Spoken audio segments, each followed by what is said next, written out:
సంవత్సరాల తరబడి ఎన్ని మందులు వాడినా మీ మోకాల నొప్పులు తగ్గట్లేదా? ప్రాణ పెయిన్ క్లినిక్ లో అత్యాధునిక చికిత్స.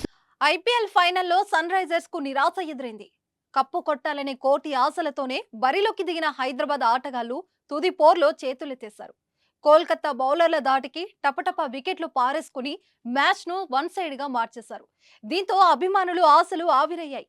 మరోవైపు జట్టు ఘోర ఓటమి చవి చూడడంతో ఎస్ఆర్హెచ్ యజమాని కావ్య మారన్ తీవ్ర భావోద్వేగానికి గురయ్యారు. మ్యాచ్ ముగియగానే ఆమె కన్నీళ్లు పెట్టుకున్నారు.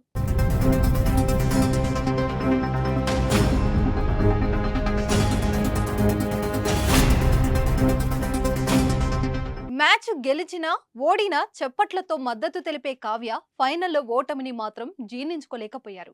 ఆరెంజ్ ఆర్మీ ఘోరంగా ఓడిపోవడాన్ని తట్టుకోలేకపోయారు. పోటీ ఇవ్వకుండానే కలకత్తాకు కప్పు అందించడం కావ్య పాపకు మింగుడు పడలేదు. అందుకే ఆమె తన ఏడుపును ఆపుకోలేకపోయింది.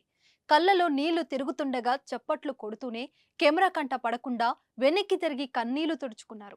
ప్రస్తుతం దీనికి సంబంధించిన వీడియో సామాజిక మాధ్యమాల్లో చక్కర్లు కొడుతుంది.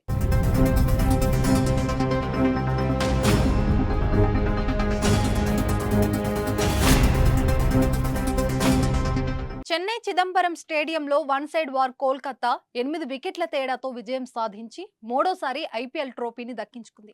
ముందుగా బ్యాటింగ్ చేసిన హైదరాబాద్ టీం 18.3 కేవలం 113 పరుగులకే ఆలౌట్ అవ్వగా 114 పరుగుల లక్ష్యంతో బరిలోకి దిగిన కేకేఆర్ ఇంకో 59 బంతులు 8 వికెట్లు చేతిలో ఉండగానే లక్ష్యాన్ని ఛేదించింది.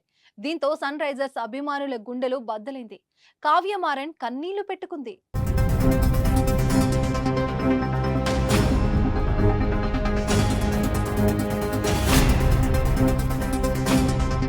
సుమన్ టీవీలో మీ పర్సనల్ అండ్ బిజినెస్ ప్రమోషన్స్ కోసం కింది నెంబర్కి కాంటాక్ట్ చేయండి.